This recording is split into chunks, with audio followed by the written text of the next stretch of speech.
Lauren a question. How are you? I saw kind of out of the corner of my eye. Are you all right?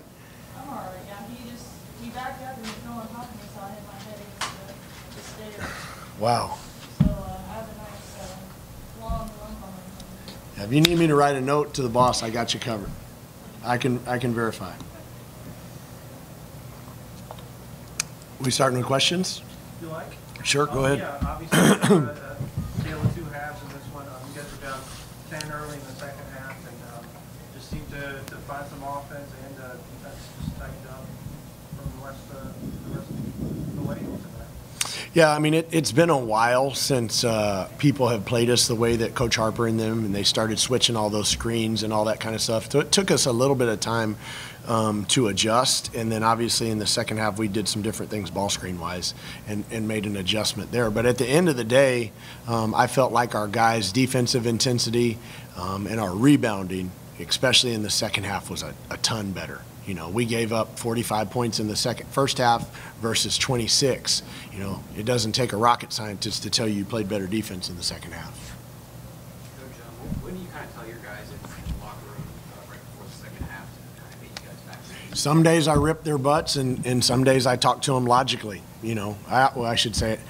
I always talk to them logically. Sometimes my voice is louder. Today I talk to them very matter-of-factly, in the fact that they've done a great job of building this year. Like, we were going from 1,500, 2,000 fans to 5,000 fans a game. And those people have really bought into the fact that we play fast, we play hard, we play the right way. Well, we didn't do that in the first half, especially on the defensive end. Therefore, you know, you got a chance to go out there in the second half and show the fans what you're about and play for one another and play the right way, or, man, it's going to be a long second half, and you know, you have a choice to make at the end of the day. That's what I told them. I thought you guys, too, in the first half, I think they shot 63% from the field, which is not really sustainable, you hope.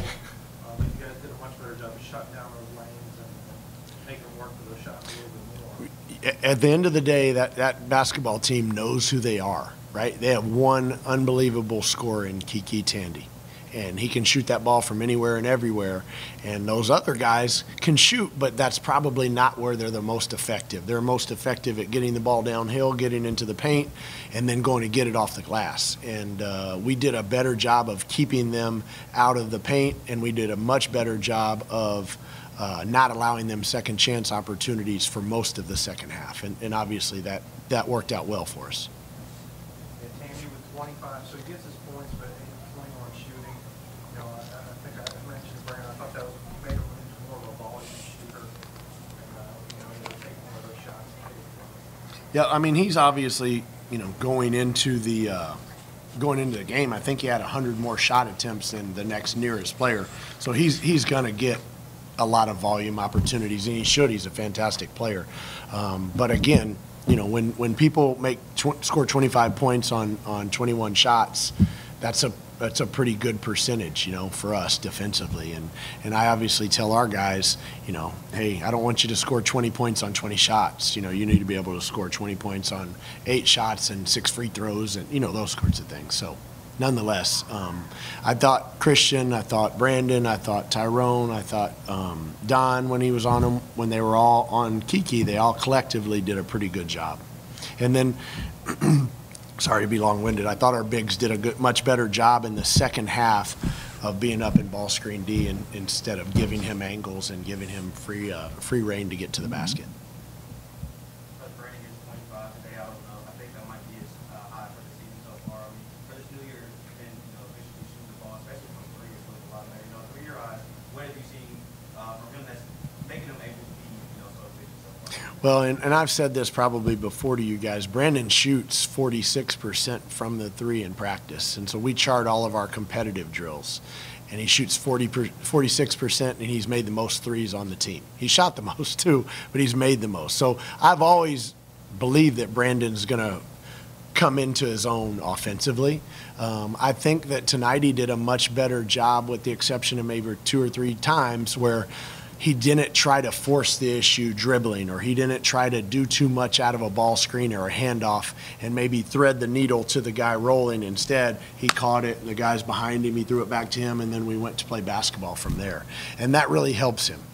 It helps all of us, but specifically Brandon.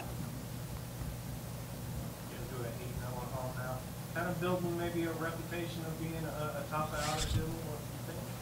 I sure hope so. I mean, you know, anytime you can win all of your home games and at least split your road games, you're putting yourself in a position to be fairly successful. Obviously, that's not our goal, is to split on the road. We want to win our road games as well, but we've got to always take care of our home turf. And I keep saying it every week. Our fans have been unbelievable, and if they'll continue to support us like that, it really helps. It really helps. I don't know what the attendance was tonight, but they were loud again, and our guys feed off of it. They feel it. The energy it goes from the fans to the players and then to the bench, and next thing you know, it's a great environment. So hopefully we can, you know, we obviously got to go on the road this week. Hopefully when we come back, we can have everybody here as well. Don gave you a big boost in the second half too. Obviously the 2 early fouls, you had to sit them, but kind of made up for lost time when it was out there. You know, you can't score when you're sitting on the bench, and you know, Don just has to be a little more decisive defensively and communicate a little bit better, and then he won't pick up a couple of those ticky-tack fouls. But nonetheless, I thought that he came off the bench, or he came into the game in the second half, and he was hooked up and ready to go, which is great. But with that being said, I thought all those guys did a good job, especially in the second half. Well, we get 8 and 7. You know, a lot of times it looked like he was picking his spots there. You know, very telling when he had those one-on-one moments to do his thing. Yeah, I mean, I've said it before. Our rule is if you have the ball one-on-one in the post, go score. And I tell Rodney and he both. And you know, we got to quit leaving them short. He'll get to his little jump hook, and Rodney as well. We've left him short several times. You got to get the ball up on the backboard, or you got to get the ball at least up on the rim. Then you're giving yourself an opportunity to rebound it. But, you know, defensively, I thought both those guys, and I alluded to this earlier, were much better in the second half in ball screen D, and that really helped us. Steve, you got a little limp yourself? I do have a little limp. Thanks for asking. Getting old stinks, man. Getting old stinks. I got hurt in practice yesterday. I've got a calf pull or calf whatever. I'll be all right. The guys told me to toughen up just like I tell them, so they've had a lot of fun with it. You almost wish you'd be on the road a little bit earlier this week too, with the cold coming in. A couple of games out west. I just want to touch on those a little bit. Yeah, I mean, obviously you got to go to New Mexico State and then to UTEP. And both those guys are I keep saying the same things because I don't know specifically through and through how our league was last year, but I know that North Texas was physical and athletic and aggressive. I know that FAU was that way. You know, New Mexico State, he's going to play really hard-nosed man-to-man defense. Joe Golding at UTEP is going to play really hard-nosed man-to-man defense. So just like going to Sam Houston, if you're not ready to play, you know, you're going to go and you're going to take it on the chin, and we've got to improve from last road trip.